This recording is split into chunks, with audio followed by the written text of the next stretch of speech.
Hey everyone, welcome to my channel. This is my first ever video, and today I'm going to be starting off this channel with a series that I am really excited about. So basically what I'm going to do is I'm just going to show you guys products from the same category, and I'm just going to give you guys like mini reviews on them.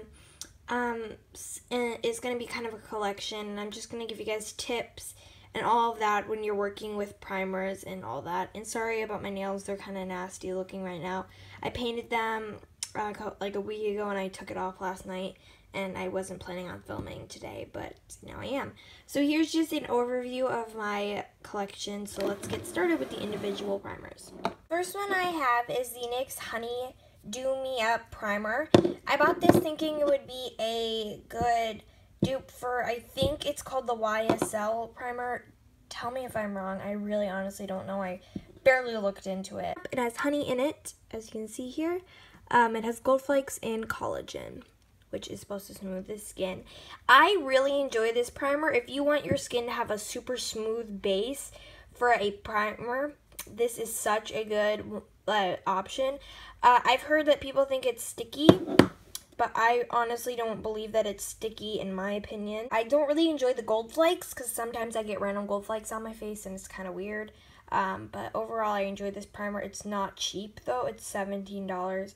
And but honestly I think it's worth it. I think it's a really good dupe for that primer because I heard that that primer, it just gives you a really nice smooth base, and I feel like this does that. This is a color correcting primer. This is the Makeup Forever Step 1 green correcting primer, and this is a really nice correcting primer. I feel like this under a nice heavier foundation really does the job. So maybe like a sheer or I mean a medium to a heavy coverage will really do this primer well. I mean, it works with a BB cream too, but if you really want to remove that redness in the face, I think medium coverage is probably the best, which is what I usually use it with when I use my foundation.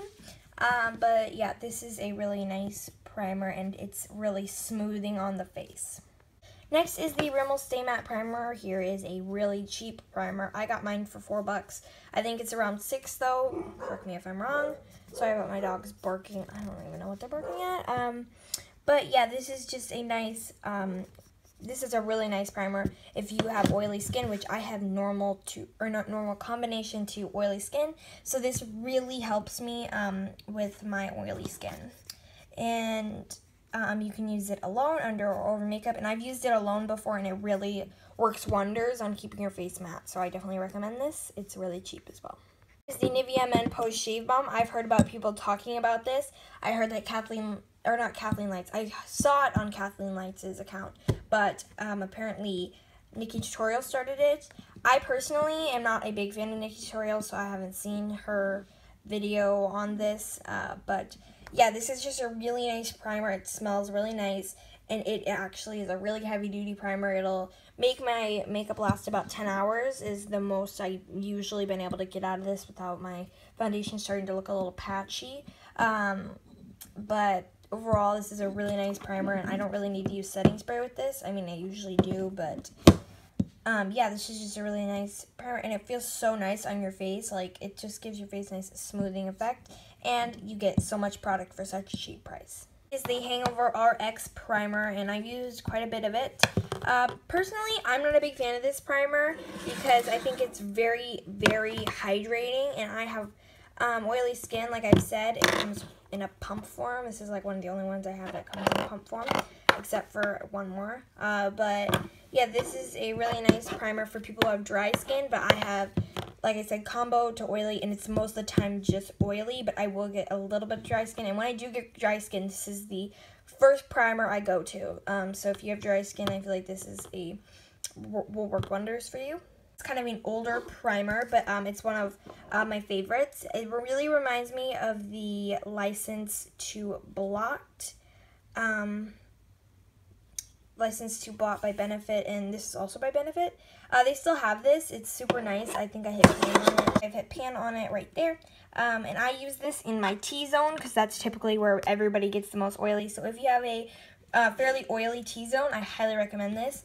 It's really nice. It feels really smoothing.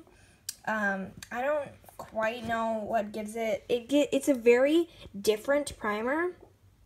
It has a lot of like vitamins, and it really mattifies, and it does help remove my fine lines in my forehead whenever I put my foundation on. So I use this every day basically, so I really like this as well. Primer that I've never been too keen with is definitely the Makeup Forever Step 1 mattifying primer. It's just not really one of my favorites. Just like this one really isn't my favorite because it doesn't really work well with my skin. But this should work well with my skin, I thought at least. But honestly, it doesn't really mattify, and I hate the formula to this. It's a very, very thick formula, and it's very hard to blend into the face. Just not really one of my favorite primers, so I don't really recommend this one.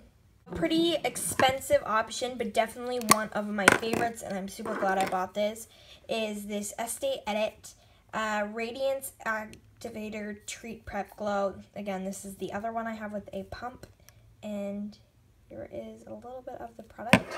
I'll do a little swatch for you. Here, it just blends out super nicely. Again, sorry about my dirty looking nails. It looks like I have dirt under them. But as you can see, it really gives your face that glow.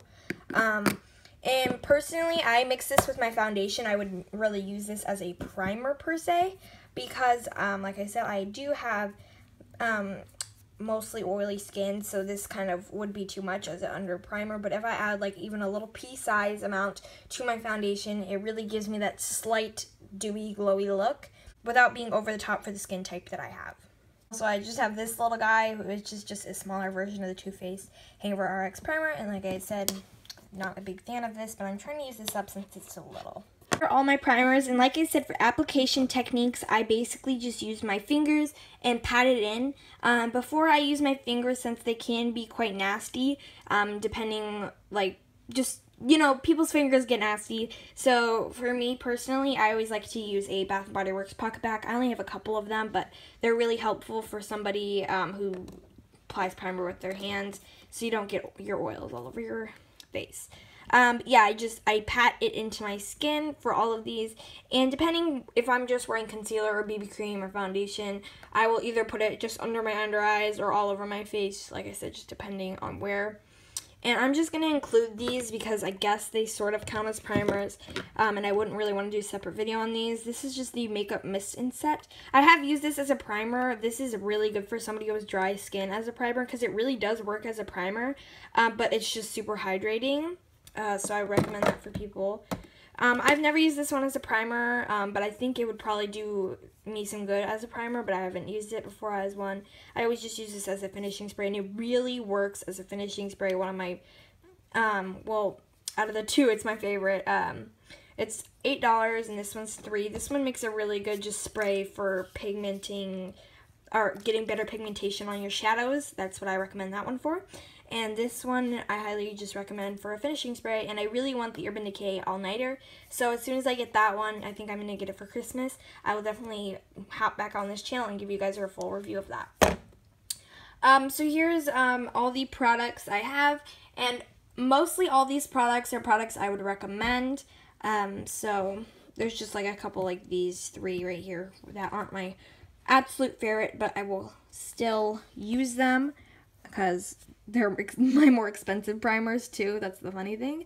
But yeah, I love you guys so much, and I hope you guys subscribe to this channel. I'll have more videos up. The next one will definitely be a foundation and BB cream one, so I'll give you guys my reviews on those and tell you guys how I apply those products.